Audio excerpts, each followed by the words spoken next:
तो जमील, आपको वेलकम करता हूँ ट्रांसमिशन में। इस वक्त अपोजिशन गैर जिम्मेदारी का मुजाहरा कर रही है, जलसे हो रहे हैं, बड़ी तादाद में लोग आ रहे हैं, इंतज़ामिया वहाँ की इजाज़त उनको नहीं देती, फिर भी जलसा करते हैं। दूसरी जानिब हुकूमत भी अपोजिशन पर तो इल्ज़ाम लगा रही है कि ये जलसों से कोरोना फैला रहे हैं, लेकिन एक हफ्ते पहले तक खुद भी इंतखाबी मुहिम में हिस्सा ले रहे थे, खुद भी जलसे कर रहे थे। तो ये आवाम कहाँ जाए? ना अपोजिशन इनकी सुन रही है, ना हुकूमत इनकी सुन रही है, और लोग अब मरने वालों की तादाद 59 तक जा पहुँची है। इसको बड़ा डीपली एनालाइज करने की ज़रूरत है अरबाब। सबसे पहली बात तो ये है कि लड़ाई किस बात की है, लड़ाई किस बात की है, इसका हमें एनालिसिस करना होगा। सबसे अहम मामला, जिस घोड़े के ऊपर इमरान खान साहब इस वक्त सवार हैं, पीडीएम चाहती है कि उनकी कोई एक जमात उस घोड़े के ऊपर सवार हो जाए, और ये ज़रूरी नहीं है कि तमाम पीडीएम एक साथ ही उसके ऊपर सवार हो। उनमें से कोई एक सवार ऐसा है जो चाहता है कि मैं दोबारा से इसके ऊपर सवारी कर लूँ। मामला ये नहीं है कि घोड़े को बदलना है, मामला ये है कि घोड़सवार को बदल देना है, यानी घोड़सवार को हटा दिया जाए और उसकी जगह हम आ जाएं। तो ये बड़ा अनोइंग और डिसअपॉइंटिंग फैक्टर है। मामला तो असल ये होना चाहिए था कि निज़ाम को बदलना है, यानी घोड़ा बदलना है, लेकिन इन्होंने क्या किया, इनकी लड़ाई वहीं पर रुकी हुई है। अगर ये बात ना होती तो आज के जलसे में जब ये कहा गया कि अब पारा वालों को हमसे बात करनी चाहिए, जब ये कहा गया कि पिंडी वालों को हमसे बात करनी चाहिए, और यही कुछ कहा गया गुज़िश्ता इंटरव्यूज के दौरान कि अब सॉफ्ट कॉर्नर है, हमारी साइड से हम बात करना चाहते हैं, और अगर ये हुकूमत चली जाती है तो हमसे बात की जाए। तो ये वो मामलात हैं जिसको बड़ा डीपली एनालाइज करना चाहिए था। अब कोरोना एक फैक्टर है। कोरोना 2019 के दिसंबर से एक मल्टीप्लाइंग फैक्टर के साथ बढ़ रहा है, लेकिन उसको ढाल के तौर पर इस्तेमाल कभी गवर्नमेंट करती है, कभी अपोजिशन करती है। गवर्नमेंट संजीदा अगर उस वक्त होती तो मुकम्मल लॉकडाउन हो चुका होता जिस वक्त पीक पे था, पहली पीक पे था। अब गवर्नमेंट संजीदगी का मुजाहरा कर रही है तो अपोजिशन कहती है कि कोरोना को कंट्रोल करना अगर जिम्मेदारी है तो गवर्नमेंट की जिम्मेदारी है। बतौर पाकिस्तानी, बतौर नेशनल ऑफ दिस कंट्री या सिटीजन ऑफ दिस कंट्री, हमारी भी तो कोई रिस्पॉन्सिबिलिटीज हैं या नहीं है। अब पीडीएम क्यों ऐसा कर रही है, यह सवालिया निशान है। एक तो वो घुड़सवार बदलने वाली बात है ना, दूसरी बात इंपॉर्टेंट यह है कि पीडीएम इसलिए कर रही है क्योंकि उन्होंने अपना एक मूव जनरेट किया है, और यह मूव जनरेट हुआ है अक्टूबर के मिड से, और गुज़िश्ता साल 2019 में भी अक्टूबर ही वो महीना था जिसमें यह मूव बिल्ड करने की कोशिश की थी। जब एक थ्रेशोल्ड बिल्ड हो गया है, जब एक मोमेंटम डेवलप हो गया है, तो पीडीएम अब उससे पीछे नहीं हट सकती है। उनको पता है कि इस थ्रेशोल्ड से गवर्नमेंट जा नहीं सकती, गवर्नमेंट को हटाया नहीं जा सकता, तो कम से कम जो प्रेशर डेवलप करके वो अपने लिए रिलीफ ले सकते हैं वो तो वो कर सकते हैं। और जब प्रेशर इसी तरह डेवलप होता है कि आप पहले अब फास्ट पेसर लाते हैं, फिर गूगली कराने वाले लाते हैं, उसके बाद फिर दरमियाने पेसर्स लाते हैं। आज जो बातें हुई हैं वो यही हुई हैं कि 15 जनवरी तक या जनवरी के महीने तक गवर्नमेंट चली जाएगी। गवर्नमेंट ऐसे कैसे चली जाएगी? गवर्नमेंट जाना इतना आसान नहीं है, लेकिन जो पीडीएम के अपने अहदाफ हैं वो जरूर हासिल कर रहे हैं, वो हासिल करने में किसी हद तक कामयाब हुए हैं। हुकूमत में पीपल्स पार्टी की सिंध में हुकूमत है, आजाद कश्मीर में मुस्लिम लीग नून की हुकूमत है, वहां पर तो ये लॉकडाउन नाफिज कर रहे हैं, वहां पर तो एसओपीज बहुत सख्त हैं, वहां पर तो हर चीज बंद की जा रही है। कराची के कई इलाकों में इस वक्त माइक्रो लॉकडाउन और मिनी लॉकडाउन लगा दिया गया है। लेकिन जब बात वहां पर आती है जहां ये ऑपोजिशन में है, तो वहां पर ये लोगों को बुला रहे हैं कि ज्यादा से ज्यादा तादाद में लोग आए, इनकी तहरीक को, इनके जलसे को कामयाब बनाए। तो ये तजाद तो बड़ा नजर आ रहा है इनकी अपनी पॉलिसीज में, अपने बयानिए में। ये तजाद अना और जिद का तजाद है, ये तजाद एक दूसरे को नीचा दिखाने का तजाद है। मैं पहले भी कई दफा कह चुका हूं कि दौलत से सियासत में आने और सियासत से दौलत बनाने की रेस है। इसमें अवाम बीच में जो हमें नजर आते हैं ना कि ये अवाम के मफाद के लिए चीज हो रही है, ये अवाम के मफाद से ज्यादा मुनाफकत की सियासत है, और इस सियासत से सबसे ज्यादा नुकसान भी अवाम को होता है, और अवाम को लगता है कि हमारे फायदे के लिए सब लोग निकल रहे हैं। ऐसा कतई नहीं है। अब बात आप कर रहे हैं सिंध की या गिलगित बल्तिस्तान की, इस मामले में सारी जमातें ही कसूरवार होंगी, लेकिन मैं सबसे ज्यादा कसूरवार गवर्नमेंट को ठहराऊंगा।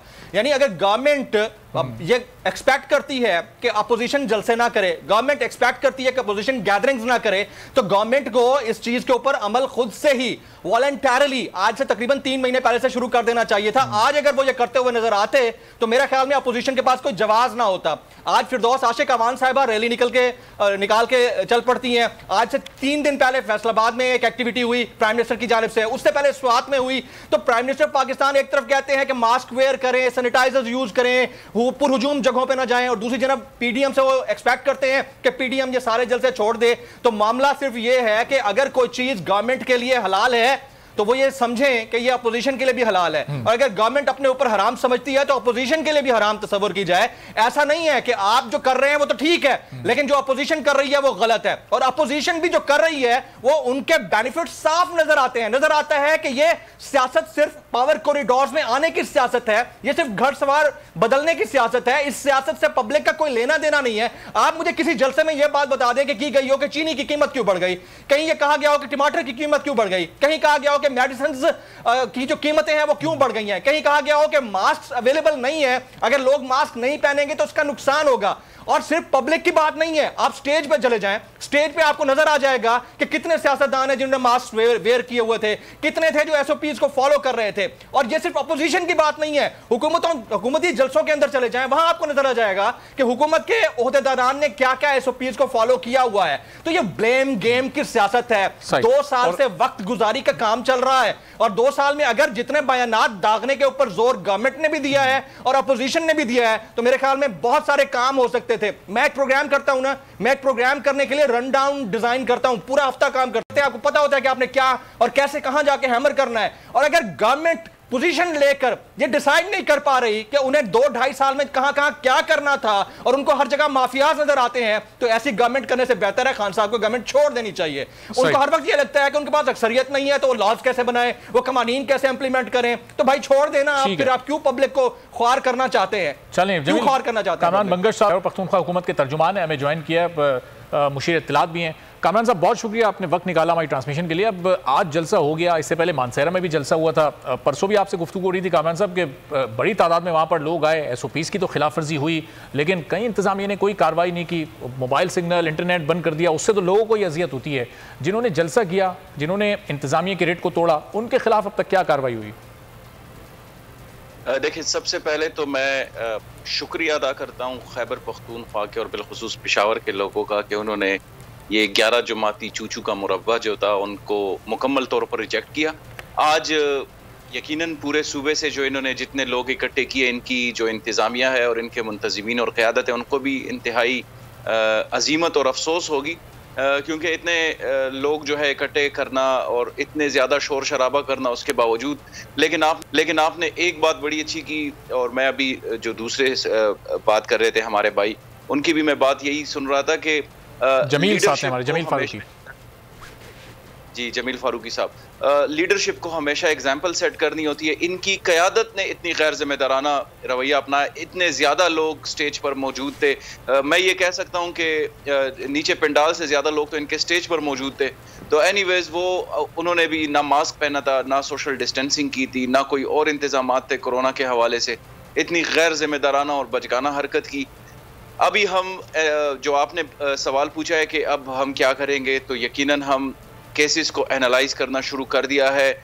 एक तो आज हम इनसे अपील करते हैं जो पार्टिसिपेंट्स हैं कि वो खुद को क्वारंटाइन कर दे, आइसोलेशन में चले जाएं, जितने भी पार्टिसिपेंट्स हैं और लीडरशिप है इनकी, क्योंकि ये एसओपीज ये हैं कि अगर आपकी इतनी ज़्यादा इंटरेक्शन होती है लोगों के साथ, अगर आप एट अ टाइम 10 लोगों से ज़्यादा से मिल लेते हैं, तो उसका मतलब यह है कि आप को क्वारंटाइन हो जाना चाहिए, क्योंकि उनकी फैमिलीज एट रिस्क हैं, उनके दोस्त जो उनके साथ मिलते होते हैं वो एट रिस्क हैं, तो ये क्वारंटाइन में चले जाएं। दूसरा, हम अब तकरीबन यूजुअली जो हमारे एसओपीज़ हैं वो 1 हफ्ते के बाद केसेस की रिपोर्ट होना शुरू हो जाते हैं। तो जितने भी पार्टिसिपेंट्स हैं हम उनसे वॉलंटरीली ये कहते हैं कि अगर उनमें सिम्टम्स नज़र आते हैं तो वो फ़ौरन रिपोर्ट करें मुतालिका लैब को और अपने टेस्ट करवाएं, अपने आप को क्वारंटाइन करें।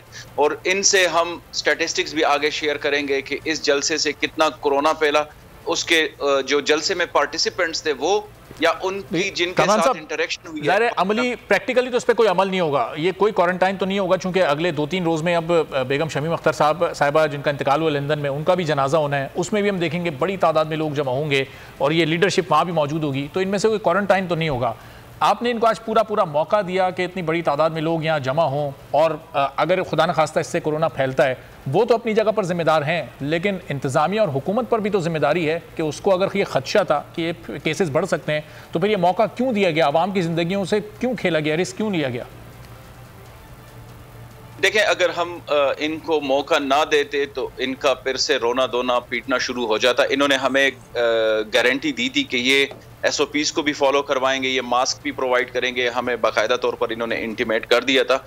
हम इनको ये नहीं मैसेज देना चाहते थे, ना हमने कहीं पे रुकावटें खड़ी की, ना हमने इनको कहीं पे रोका, बल्कि हमारी जो आज एक सिक्योरिटी थ्रेट जनरेट हुई जलसे के हवाले से, हमने सिक्योरिटी बढ़ा दी। हम वहाँ पे इतने ज़्यादा पुलिस वाले, 4000 के करीब पुलिस वाले हमने वहाँ पे तैनात कर दिए थे, इनकी क़यादत और इनकी जो मुंतज़मीन है उनकी सिक्योरिटी के लिए और पार्टिसिपेंट्स की। तो हम इनको कोई वो नहीं देना चाह रहे थे कि इनको ये पॉइंट मिले कि हुकूमत तो डर गई है, हुकूमत को तो हमारे जलसों से डर लगता है। लेकिन उसके बावजूद अफसोस की बात यह है, इनके लिए अफसोस की बात है, हमारे लिए तो यकीनन खुशी की बात है कि ये वो स्ट्रेंथ नहीं इकट्ठा कर सके जो इन 11 जमातों की एक एक जमात अकेले कर सकती थी। वो भी इनकी शायद ओवरऑल जो गारंटी इन्होंने आपको दी थी, SOPs पर अमल करेंगे, सोशल डिस्टेंसिंग होगी, मास्क को वेयर करेंगे, उसका इस्तेमाल लाजमी करेंगे, वो गारंटी इन्होंने क्या पूरी की? जो वादा आपसे किया था उसको निभाया इन्होंने? और कितनी तादाद, आप कह रहे हैं कि बहुत बड़ा मजमा नहीं इकट्ठा कर सके, कितने लोग थे और वो SOPs फॉलो हुई जिसकी आप बात कर रहे हैं? मैं आपको सिर्फ जलसे के हवाले से इतना बता दूं कि यहीं पे ये जो पंडाल है, यहीं पे हमारे एक MPA साहब ने इलेक्शन में जलसा किया था। वो एक यूनियन काउंसिल के लोग, ये उन्हीं का हल्का है पेशावर सिटी का, और आज वो तस्वीरें शेयर कर रहे थे, उन्होंने इनसे ज्यादा लोग इकट्ठे किए थे। तो इनको तादाद तो बड़ी कम थी, बहरहाल जो हमारी आउटडोर गैदरिंग्स की लिमिट है 300, उससे तो ज्यादा थी, यकीनन 300 लोगों से ज्यादा थी।